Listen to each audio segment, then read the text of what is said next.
Hi అండి, hello అందరికీ. సొరకాయ ఎప్పుడైనా ఇలా వండారా? ఒక్కసారి ఇలా వండి చూడండి, చాలా టేస్టీగా చాలా బాగుంటుంది. అసలు సొరకాయ అంటే ఇష్టపడని వాళ్ళు కూడా చాలా ఇష్టంగా తింటారు.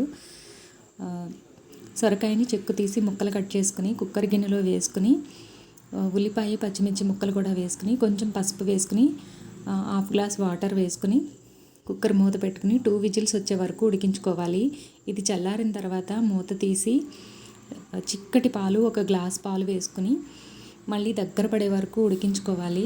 ఇందులో ఉప్పు కారం వేయకూడదు. ఇలా దగ్గర పడే వరకు ఉడికించుకోవాలి. ఉడికించుకున్న ఈ సొరకాయ కూరకి పోపు వేసుకోవాలి.